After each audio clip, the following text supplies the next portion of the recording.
viewers, my name is Basha Masha and welcome to News Horn TV. Today I'm joined by... I'm Lindo Koza, and this right now are your statistics on COVID-19. We are also giving you the numbers and everything else that is going down in regards to COVID-19. So all in all, in South Africa, the total confirmed cases of the coronavirus is 34,357 and the total deaths is 705 and recoveries is 17,291. Most importantly, guys, in the case of you noticing any type of symptoms that are said to be COVID-19 symptoms, if you have a cough, it is a symptom. If you have fever, it is a symptom. And sore throat is another one. Shortness of breath also. If you notice this type of symptoms, do contact the COVID-19 hotline and they will guide you into what you should be doing. Moving right along to our provincial statistics. So now I want us to take a look at the statistics based on the provinces. Western Cape has recorded a number of 22,567 cases. Gauteng 4,231. Moving to Eastern Cape with 4,111 cases. KwaZulu-Natal recording 2,565 cases. And moving on to Limpopo with 192 cases at hand. Northwest has 143. Coming back to Mpumalanga, 131 confirmed cases, and Northern Cape with 82 confirmed cases. And these were your statistics, COVID-19 statistics in South Africa. We are moving to our top stories this hour, and do stay tuned. Thank you so much for staying tuned now for your top stories this hour. Law enforcement dispersed a peaceful protest with tear gas and rubber bullets at a park next to the White House as the president vowed to deploy troops if necessary to dominate the streets. Moments later, Donald Trump walked out of the executive mansion to a nearby historic church where he held up a Bible.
Another top story. A report states that a 46-year-old suffered a cardiac arrest while being restrained by Minneapolis police.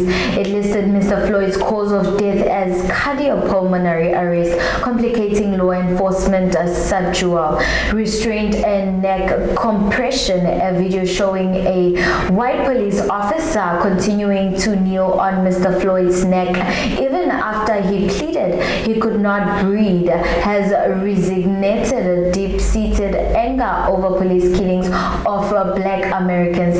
The official post-mortem examination of Mr. Floyd by the Hennepin County of Medical Examiner's Office also recorded evidence of heart disease and recent drug use. It said he suffered the cardiac arrest while being restrained by a police enforcement law officer.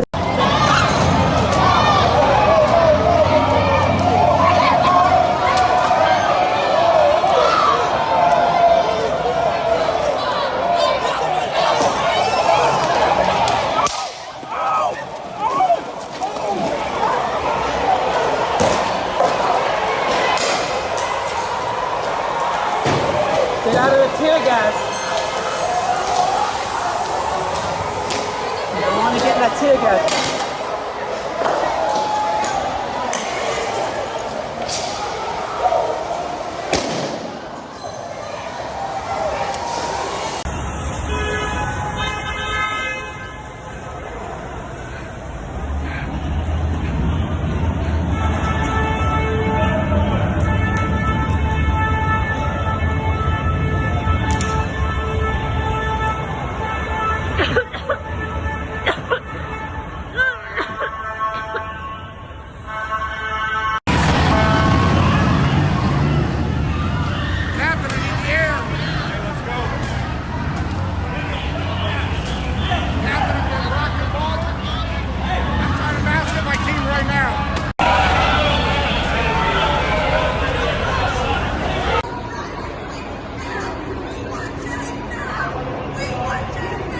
And SATU says schools in Mpumalanga cannot reopen next week. That's according to Kanyamazana residents who said many schools don't have enough personal protective equipment to ensure that teachers and pupils are protected. The South African Democratic Teachers Union SATU agrees, saying more has to be done to ensure the safety of pupils and teachers.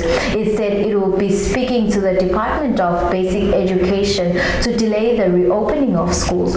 One of the schools which cannot be ready to open is Masambisane Higher Primary School. This is the situation at many schools in this province. Broken windows, damaged ceilings, and vandalized school fences. Residents in this township have threatened to shut down schools which have not met health standards and are not in compliance. They say pupils' lives cannot afford to be at risk come Monday. Nesikolo leso nabhuti wami yepha sukusela sakhiwa usibona siso sikaze sirenovate sikaze seniwe lutho uyayibona so angicabanga ukuthi siready ukuthi bantwana bethu esikoleni ngaleli langa lenisho lona lamhla ka8 akunama toilet la sikolweni akukaze kwa renovate isikolo siyadzilika kungena amatuba kunemisekenya lamaklasini bahlala bakhala makushisa bantwana balunywa imisekenya. One of the schools which is not ready to reopen is Masihambisane Higher Primary School. The school principal says it's relying on the education department for help. When learners are coming, I cannot deny them the right to learn. We are just putting our prayers and our hopes to say we'll be going through. Under risk conditions? There's nothing, this is above my shoulders. Residents in this township say schools shouldn't reopen until all safety measures are in place. However, it's a different story for schools in the suburbs of this province. At this private school in Nelspruit, parents are happy with schools reopening. But I think it's the economy needs to open up, and I think it's a good thing. Meanwhile, the South African Democratic Teachers Union in the province says schools won't be ready by next week. It says it will be speaking to the Basic Education Department to delay the opening of schools. Pule Litwiti, Mpumalanga. The executive director of the National Professional Teachers Organization of South Africa, Beso Manuel, added that the 8th of June is a date that nobody agreed on and that they had advised to meet again later this week to assess the state of readiness of schools in order to pick a definitive date. Minister Zweli Mkhize is expected to spend today concluding his tour on the Western Cape, which is the epicenter of the COVID-19. He will be doing some inspections to check on the province's readiness for the predicted surge in COVID-19 infections, and various government officials of the Western Cape are engaging with him on this matter.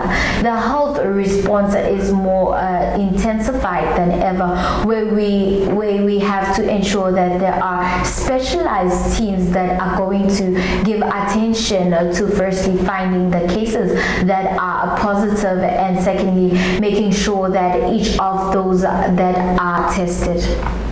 UNISA has been forced to postpone some exams after technical glitches made online exams last week. Affected modules include those studied by criminology students and development studies. Criminology students reported that they could not submit their answers during the exam last week because the system was clogged due to high volume of exam scripts and question papers.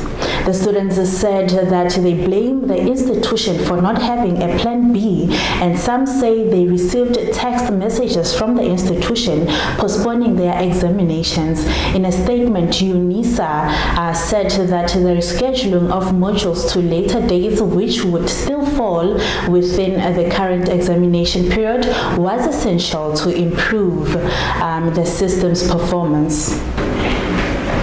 And on other news, MEC for Department of Basic Education, Mr. Bonakele Majuba, will be visiting Lekete Secondary School in Bushbuck Ridge Local Municipality, Bohlabela District.